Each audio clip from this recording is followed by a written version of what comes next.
Today we will study one of the important problems in graph theory called shortest path problem. So what is the shortest path problem? If you have a weighted graph, and remember for weighted graph we have numbers on the edges, and we would like to find path between two vertices. Sometimes we have more than one path. Now if you add the edges, if you add the weights on the edges for every path, how to find the shortest path? And this is, by the way, is already implemented in GPS applications if you want to go from one place to another one. So how to take the shortest route. Now here it depends on what we mean by shortest. Is it by time or by distance? So you have to change this parameter if you have this option available in the application, and then it will take you to the shortest distance, or it will take you to the shortest time to the destination. We will study an algorithm that is very famous to solve this problem. It's called Dijkstra algorithm. J is silent, and this is the name of the person who found this algorithm. In this course, we are not going to study the analysis or the running time of this algorithm. This will be studied in the analysis of algorithm course. We will show you in this course how it works. So I will show you step by step how the algorithm goes over the vertices to find the shortest path between two vertices. Another problem that is also famous in graph theory, it's called traveling salesman problem. So what is this problem? It says a salesman wants to visit each of n cities for marketing exactly once and should return to his starting point. Now the question is, in which order should he visit these cities to travel the minimal or the minimum distance? Now for this problem, still no efficient algorithm is found yet. All algorithms available for this problem are heuristic. Let us see how we can apply the Dijkstra algorithm on a graph by an example. Now in this example, we would like to find the shortest path from A to Z. And see, now we have numbers on the edges. So we say that this graph is a weighted graph. Now, if you take this path from A to Z through F and G, if you add the weights, then this is 1 plus 5 plus 6, then the total weight will be 12. Now, if you take another path, for example, if you go through B, D, E, G, and Z, then here you have 4 plus 4 is 8, 8 plus 7 is 15, 15 plus 6 is 21, and this is longer than the previous path. Now, the Dijkstra algorithm will explore all the paths and will find the total weight for all the paths and will give us the shortest path. Let me show you how the algorithm works, okay, on this example by following the algorithm step by step. The algorithm starts by labeling each vertex by a number. It will start by labeling all vertices with infinite number, which is large number. So we will label them infinity, all of them, except the first one, it will be labeled with 0. This will be called a label. And why all the vertices are labeled with infinity except the first one? Because the algorithm works in a greedy way. At any stage of the algorithm, it will check the vertices, remaining vertices. Anyone with the smallest label, it will select it. So in step number 1, which vertex the algorithm will select? Since all vertices of label infinity large numbers except A, so the first selection for the vertex will be A. And once you select A, then you should remove it from the next selection. Now, you need to explore and change the label for the adjacent vertices of A. Basically, we have 2. This is 1 and this is 2. Now, the label for B is infinity and the label for F is infinity. Now, if you are coming from A to B, you are coming through this edge, then how much weight you need? You need 2. So, we need to change the label of this vertex, and we will call it L, and we will put the number, which is 2, because it's coming, see, from A. 0 plus 2 is 2. And which vertex has changed this label? We will write A because the label or the number was changed from infinity to 2 because of A. You do the same for F. The new label will be 1. Why 1? Because you are coming from A, 0 plus 1. So 1, and 1 is smaller than infinity. So which vertex has changed the label of F? A. So here you remove A from next selection, and here we need to write in the table which vertices their labels have been updated. We have changed the label of B into 2, and we have changed the label of F into 1. This is step number 1. Now, step number 2, you need to select the vertex with the smallest label.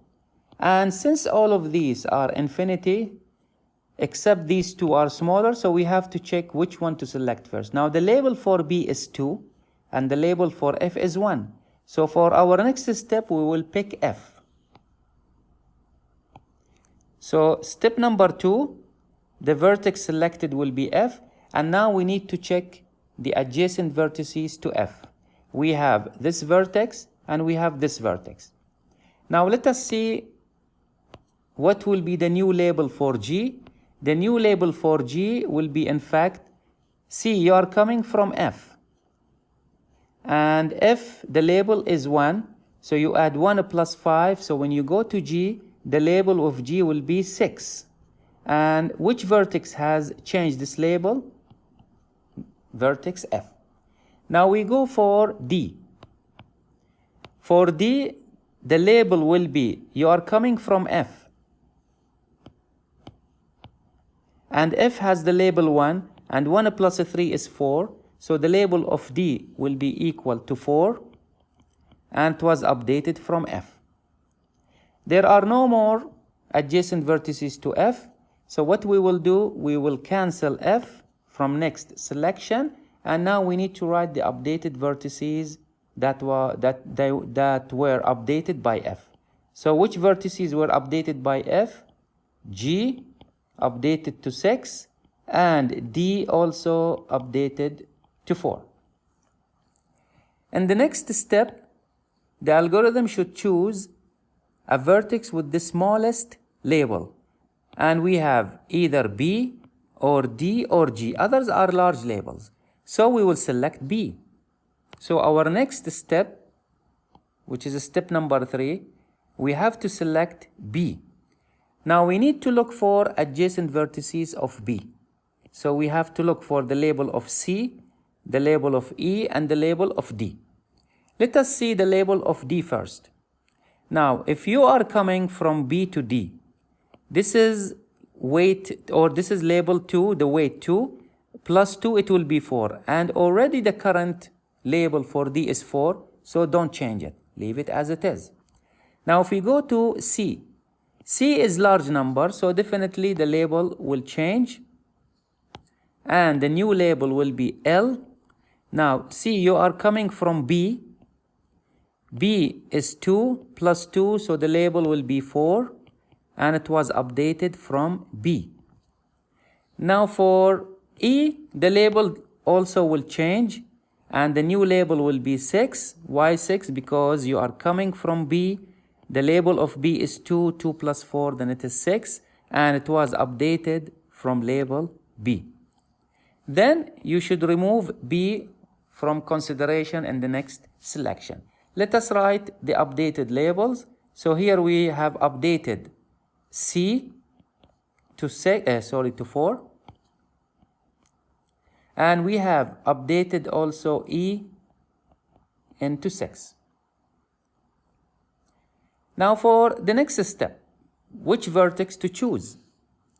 Now we have to either choose G, E, or C, or D. Now this is 6 and 6, these are large, so here we have two candidates. So either you pick C or you pick D. It doesn't matter which one you pick, so let us pick D. The algorithm will work fine if you select D or if you select C. So we will select step number 4, we will select D. And now for D, we have to look for adjacent vertices of D. Now B should not be considered because it's already removed from the list.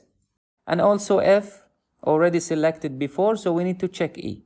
Now here, if you want to come from D, the label of D is 4. 4 plus 4 is 8, but 8 is not smaller than 6. So the label of E will be unchanged. So when we have selected D, in fact, no label is updated. So at this stage, and then you have to take D from consideration in the next iteration. Now for the next iteration in the algorithm, next step, which vertex to choose? Now we are left with 3, Z is infinity, and we will keep doing this. The question is when the algorithm will terminate or stop. The algorithm will stop when you select the destination in any step. But still we did not select Z yet. So what is our next selection for the next step? Now for the next step, we need to select C because this is the smallest label we have, okay, among the other vertices. So the next selection will be C. So here we have C. Our next will be, step number 4, number 5, and we are selecting C. Now, which labels will be updated? By looking at adjacency vertices of C, you have E and you have Z. So we will update the label for Z, and it will be 5, C, and look for E. Do we change its label or not? If you are coming from C, C has label 4. 4 plus 2 is 6. So 6 is not less than 6. So we will not change it. So it will change only label Z. So here we will write LZ is equal to 5. Now for the next iteration, you have to remove now C from consideration. Now which vertex to select, E or G or Z? The next selection, see, this is 6, this is 6, so the next selection is Z. So in our last step, step number 6, we are going to select Z, and since you are selecting Z as the destination, so here you stop. So now you are stopping. Now how to find the shortest path? To find the shortest path, you do backtracking. So what we mean by backtracking? Now this is the destination.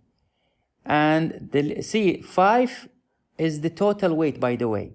So 5, which vertex has updated the label of Z? C. So that means you have to go to C. And then is C. Which label has updated, which vertex has updated this label? It is B. So you go to B. So let us write those.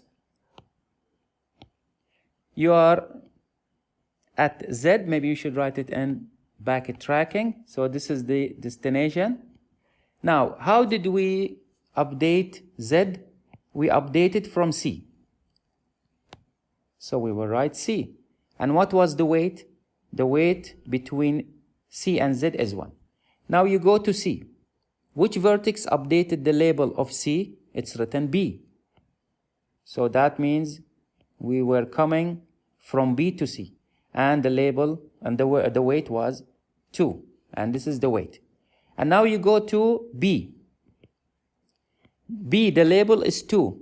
Which vertex updated this label? It is A. So that means you are coming from A. And the weight is 2.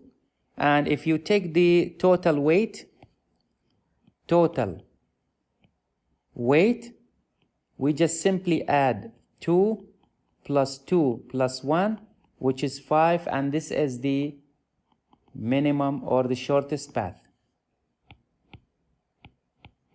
And this is the shortest path.